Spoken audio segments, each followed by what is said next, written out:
Hello guys, and welcome back to another interesting banger from the Black BBTV. Thank you so much guys for always coming to my channel to support me. If you are new to my carbon, kindly subscribe and be part of the Black BBTV. Like this video as we go ahead. Who made it to the carbon? Of course guys, we're going to be talking about the Muzungu Mandazi. Yeah, sorry guys, Bichanga family. If I pronounce it well, please kindly pardon me. But today we are going to be talking about Sylvia and Corey, the couple from husband and wife from Kenya and America. Right now, guys, they are in the US. They were like before they were living in Kenya. Sylvia even lived like 4 years, according to her. 4 to 5 years she was in Kenya with her husband before they struggled. We just want to see, guys. You know, some people always feel like, oh, I have problem with Muzungu. I told you guys that I don't have problem with Muzungu, except if that Muzungu is not behaving well. And if Muzungu is behaving like a normal person, like sees herself or himself, like we are the same, I don't have problem with that Muzungu.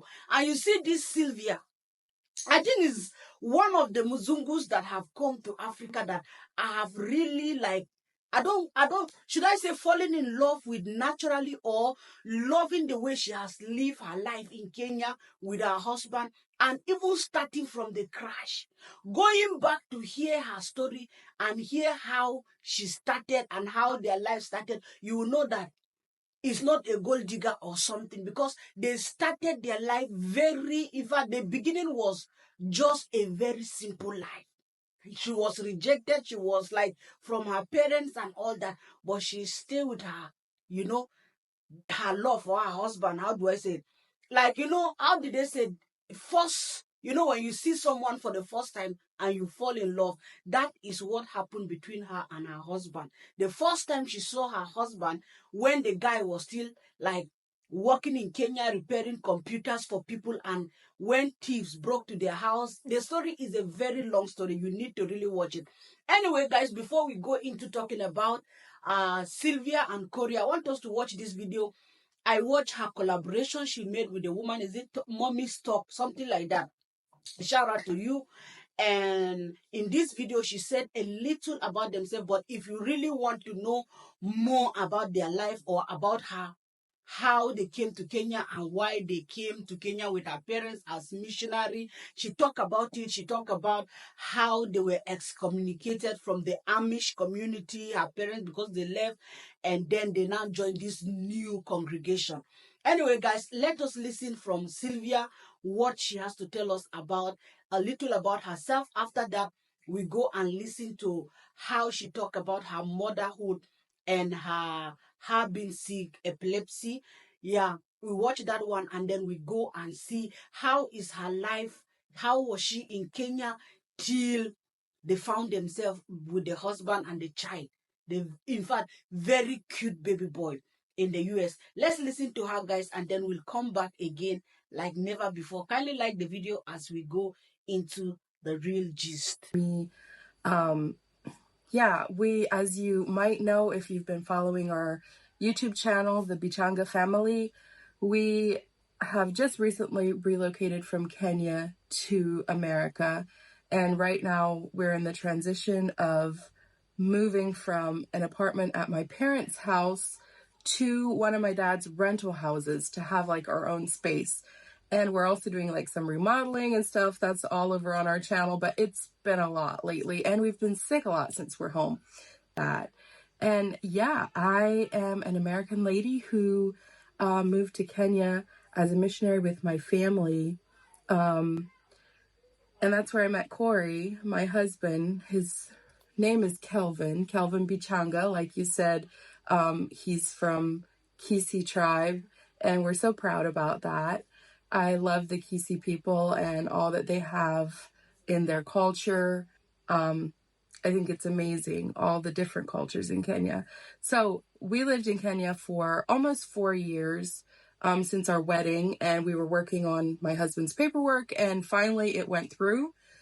We had canceled a fiance visa due to COVID, and then we got a spousal visa, and that's how long it took for us to get the spousal visa to actually come to the US. And so yeah, that's us. My husband is 32 and I'm 31, and we have our first child.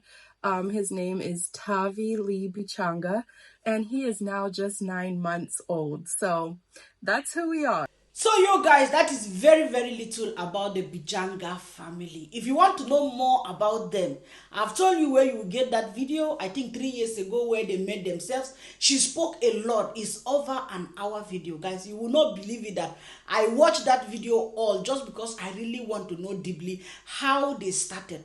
So she explained everything. In fact, all details are in that video. How her parents were against her about this guy, how they were about to send her back to the US, and how she decided to go back on her own, how she deleted the guy's number, how she met the guy. Immediately she saw him, she knew that this was the guy.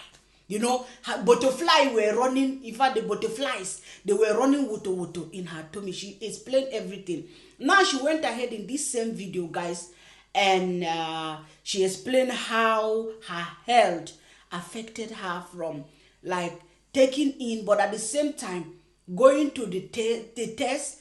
And then for her, she believed that that test also helped her to take in, and also explain how she is managing her health, being pregnant or having a child. Let us watch that part, guys, before we go into the real ginger. Hey, me, I don't do those kind of real ginger bangering somebody. We are all for positivity, right? So let's go and watch and see what she really have to say about her health, motherhood, pregnancy, how it affected her, and all that. Let's listen to her, guys, and then we come back and move ahead. Kindly like the video as we go. Epilepsy has a big part of my motherhood. Like it plays a big part in my motherhood journey, and even before. I remember I started having seizures randomly when I was like 20, 21 years old, and we did all kinds of doctoring for it. Like we did all kinds of tests trying to see like what has happened. Why have I suddenly started having seizures? It was so unexpected. Like I was just taking a shower on a Sunday evening, and all of a sudden my family heard a loud bang, and I fell out of the shower on the ground. And by the time they got the door unlocked, I was already like done seizing, but not yet conscious. So they thought I fainted. Nobody saw me seizing, so they thought I fainted. That's how my epilepsy journey started. We rushed to the ER. Of course, by the time I was there, my vitals were okay. I was okay. They were like, must be you just fainted. Make sure you have enough oxygen going on. But all my vitals were okay. So everybody was kind of confused. And then it kept happening again and again. And by the time they got to me, I was always done seizing. So nobody ever saw me seizing. But then I started realizing I would feel like some kind of a jerking before, like a tremor, I think they call it, before my seizure. And I could actually tell when I was going to have a seizure. So there was a time that I felt it coming, and often it'll be like when I'm waking up or when I'm falling asleep, when I'm sleep deprived. So you can imagine sleep deprivation and motherhood. There's a lot going on there, where it can work against each other. So it's been challenging to say the least, but that's how it started. And then finally, I tried to get to them when I felt the seizure coming. I ended up falling head over tea kettle down a staircase and dislocated my knee, but they saw me seizing for the first time. And they were like, this is not fainting. She's not fainting. Like she's all out seizing. She's having a seizure. So then we started doctoring for like brain scans. Is there a tumor?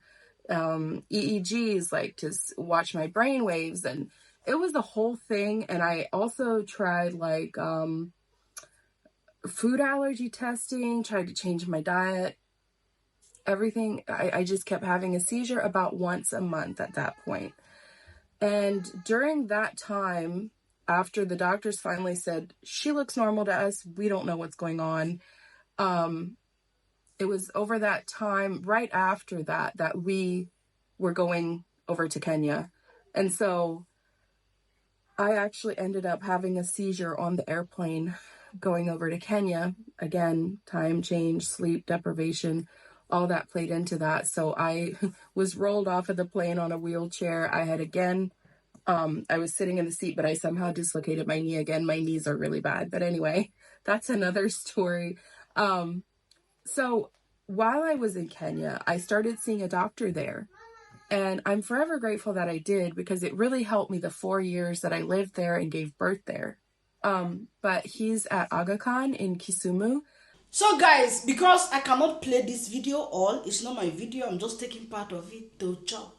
If you want to watch the rest of the video, that video is in her community. You're going to watch the rest where she explained about how it affected her not getting pregnant so fast, but there are also other problems she was having. So if you watch that video, guys, you will understand it more. I don't want to play everything here. I just want to also say what I really want to say about Sylvia, because there are sometimes, you know, I've been making videos here and there. I don't really focus, like, talk about them every day, but I have talked about them like 2-3 times here or twice, something like that, on my channel.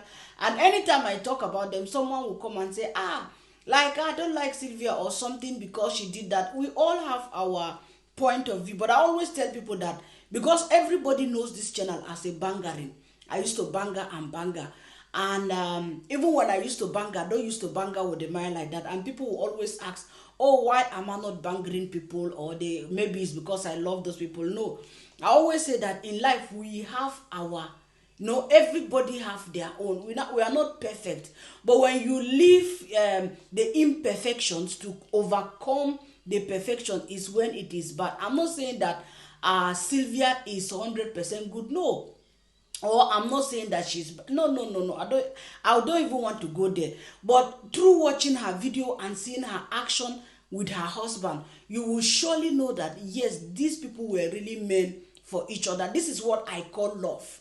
It's not that you are looking for the man because of something, or the man is looking for you because of something.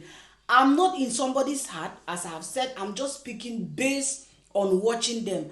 And if you have listened to their story and hear what she's like, where they explain themselves, you will know that they met when they were still young. When I say young, like let's say 20, 21, 22, 23, that time they were still, they have been long together.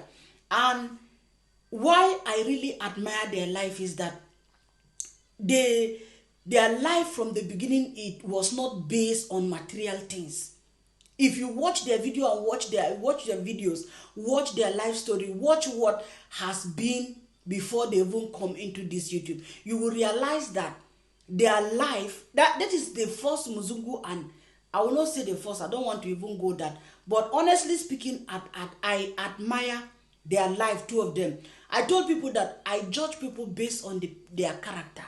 If you behave good and you are a good human to the next human, I don't have problem with you. So seeing Sylvia coming with her parents as missionaries, and she was born and brought up in this kind of environment of the Amish. I was born and raised in a fairly large Amish community in southern Ohio. And that's where I was growing up, in a one-room schoolhouse until I was 12. When I was 12, my family left the Amish, and we were, of course, excommunicated, which means we couldn't go back. We couldn't go back for like Christmas, Thanksgiving. Family basically cut us off, and it really drew our family together as a whole. And we then joined a Mennonite church about 1 hour to 45 minutes away from us. So we went through quite a lot of rejection during that time. We were not allowed to eat with them. They would not accept anything from us. But like I said, it drew our family together in a way that nothing else could have. So today, the relationship with especially my dad's side of the family, it's much better than it was, and we're grateful for that as well. Most of my mom's family is not Amish, So for them, it wasn't that big of a deal. So anyway, past all of that, we were in the Mennonite church, and of course, Mennonites, more than Amish, they're very much focused on missions, spreading the gospel through going and living in other parts of the world and even in other parts of the US. So fast forward quite a few years. I think I was 22 or 23 when we came to Kenya. So there's this mission in Kisumu. They have two missions in Kenya. One is in Nakuru and one is in Kisumu. And those two towns are about 6 hours apart. And their mission is called AMA Missions. They've been here in Africa over 30 years. And they ask our family if we would consider leaving our lives, leaving our business, and going to live in Kenya. So by then, my oldest sister was married. So it was just me, my 3 younger brothers, and my mom and dad. So we made the move. My dad got someone to take care of his business. We got someone, actually my uncle, who lived in our house as well. And we moved across the big pond, not knowing what to expect or what's going to happen. And I remember there was this man that talked to my dad before we left. And he told him, you know, going to another country with teenage kids, you have to be ready to possibly accept interracial marriage.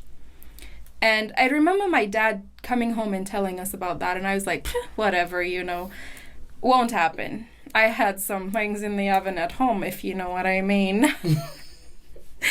Or that, so I thought.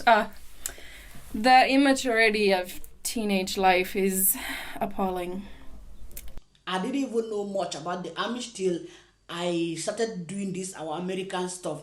There are people, group of people that stay, you know, they stay in a community within them, marry each other and that. So when she and her family, they get out of, they left the Amish, they were excommunicated from this community and they could not go to this community again. Now the father now joined another different missionary congregation, put it that way. And then the congregation asked him if he will now want to go to Kenya as a missionary to stay in Kenya.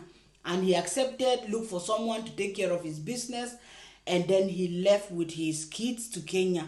So I've already said how they met. Like, she went with the father after the thieves entered their home. They forgot to close the door, something like that. And immediately she saw her husband. Her heart was limping with joy. So after she met this guy, they dated for like, they were seeing each other in a park, meeting for a so long time, but she didn't want to tell her parents that, oh, I am together with this guy, because she knew exactly that it is not allowed within that community of their mission to like have anything to do with these guys. They just, you know, this kind of, it is church, but we see this type of Christianity that is not only in their own. We have seen a lot of Christianity that they will forbid you from having anything to do with other people. So that is how they were living. And somehow her parents got to find out that she was like seeing this guy or texting with this guy. Her phone was even taken away. His number she deleted how many times. But as God will have it, they still keep like meeting each other, seeing each other. And at the end, she has to just tell her father she's in love with this guy. And it was going to be like a scandal in that their mission community. So she decided to ask the parent that she want to go back home. Go and watch that video. You will really love it, guys, and you will understand their story so much. Anyway, long story, let me be cutting it short because I don't want to do long video. So she came back to Kenya to meet this guy. They got married, and yeah, they were living very simple life, simple beginning. They were not having anything. And you know, in Africa, as a Muzungu, that is why I really love this woman. Whether somebody want to tell me or not, we all have our limitation, right? And we have our limitations, we have our good side. So I don't really want to look at the bad side. You know, in Africa, to be only Muzungu in the mix of a lot of people. Everybody's going to look at you like ATM machine, like you are the richest of all riches. And when you don't bring the money now, you are coming to Africa with nothing. She wasn't depending on her parents. She has to work hard, she and her husband, to make their living since they decided to like marry and be together. What did she do? She did not just sit down like this, like some of us we see in Yabohanzi. I'm sorry, I always try to like compare it like that because these are the things that are at the moment in my head. So she did not just sit down and say, I can beg my parents or I can be begging online, because she went viral after people saw her selling the mandasi on the street. So she, as the Muzungu, she lowered her life. She really loved this guy. She married this guy not because of anything. And I prayed, honestly speaking, that this her husband, they are just 1 year apart from each other. Yeah, they are 1 year. The guy is 1 year older than her. So I just pray that this guy, or let nothing really enter their relationship, because their beginning is something very, very special. And I don't think that this guy really go into this woman because of money or because Muzungu or because of anything. Because based on hearing their story, if you hear their story from the beginning, how the guy was also like, a normal guy, went to normal school that does not even exist now. His secondary school is no more existing. So as she came to Kenya, she has to look for a business to be able to like support her husband. So which business did she have to do? She now decided to now open, she started selling this mandazi. They have a bristle shop, very small like that. She was frying. So these are the pretzels at the top. I have salt with garlic. How long have you been here now? Off and on for 5 years. 5 years, oh wow. But I've only been married for 7 months. Oh, okay. I grew up Amish. Amish, really? You know, This britzel we call it in Germany. I don't know how you people call it in English, but we call it britzel. So she opened that shop. She was selling those things, britzel, American, all this stuff. She started selling to the extent of she will carry these things, go to the street to be selling them on the street. And she said like 3 hours, by 3 hours when she have gone around selling this on the street, it will be finished. She will sell. In Kisumu, Okwakusa brings you the story of Sylvia Bichanga, an American woman whose way of eking out a living has caught the attention of many. We caught up with Sylvia Bichanga at a popular shopping center known as K-City in her true element. Food hawking is what Sylvia does for a living. For 3 months, this has been her hustle. So I start on one side, taking one aisle at a time. And if I walk through the whole place and I haven't sold, next I walk to maybe the park where they have the small groups. And after that I also go to Tivoli. Yeah, so I just go around. Within 2 to 3 hours I will have sold all of it.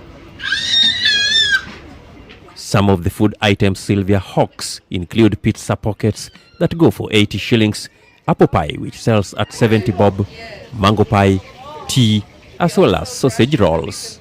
Then of course there is the flagship product, pretzels. I'm not an educated person. Let me just say that right off. I'm not an educated person. I never went to high school. I went only through grade school. In America we have 1st through 8th grade. So I went through 8th grade and my dad was like, I need you to work in my business, the office. Come in the office, schedule with clients. I need you there on the phone. Sylvia and her friend Eve Ocheng started the business in September, selling foodstuffs by the roadside. But that move did not go down well with their spouses. I love what she's doing. She's okay with it. Everyone, like our families, are okay with it. So that's why I'm very supportive. All right. Yeah. After everything went kind of viral, he sat me down and he's like, this is the business that you and I started. We are working on this and I hear you're going to the streets. He's like, are you okay with hawking? Everything. And everybody was seeing her and was shocked, like, oh, Muzungu mandazi. Like Muzungu, Muzungu is selling. Africans now, they feel like, Muzungu is special. Muzungu is not supposed to be selling mandazi on the street. But she did not care. She was busy selling her things. At the end of the day, she reconciled with her parents. Her parents even, when, you know, the parents is not long when they left Africa, and she and the husband, after staying, guys, for that long years, patiently, God bless them with this baby boy in Africa. And luckily, the husband now got his visa.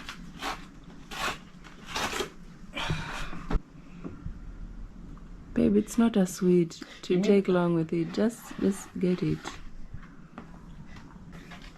I'm now starting to worry because I've seen most of the people when they go to get their passport, they usually have a long white document.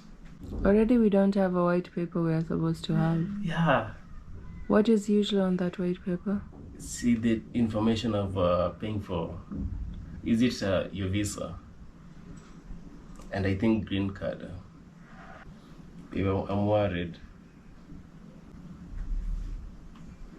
This is just my part.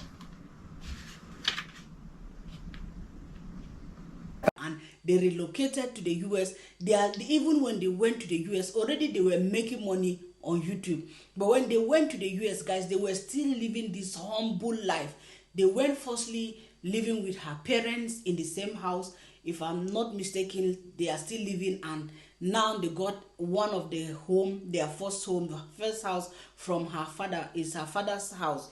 Now they are going there they are renovating some little doing renovation there, and they will move into this home. Bedroom, the guest bedroom, and also the guest bathroom. So I did it, and right now my wife, she has already started cleaning. This is what I did today. I started the job right there. I did all the way inside here. I did around.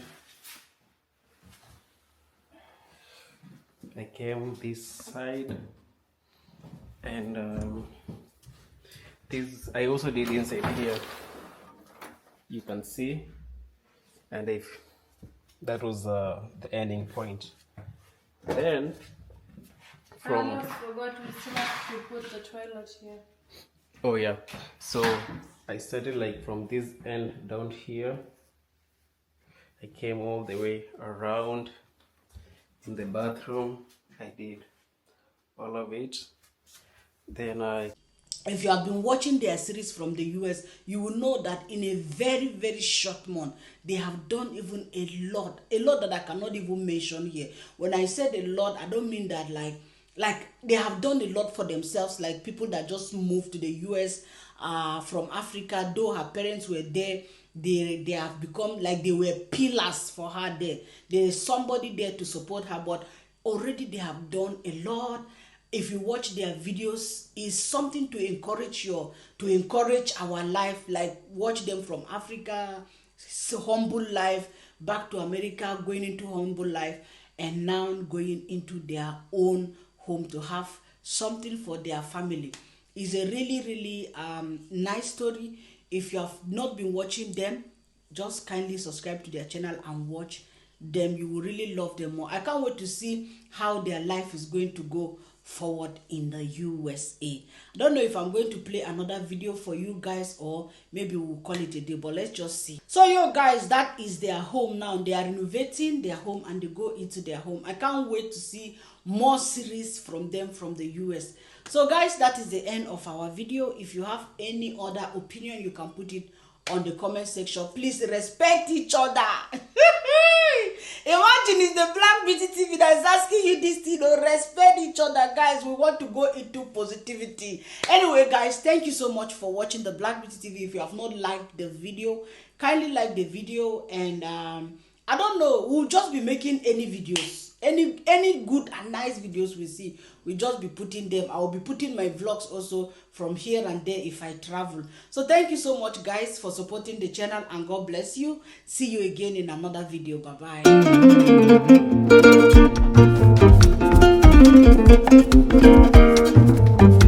From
Nena alfa le bon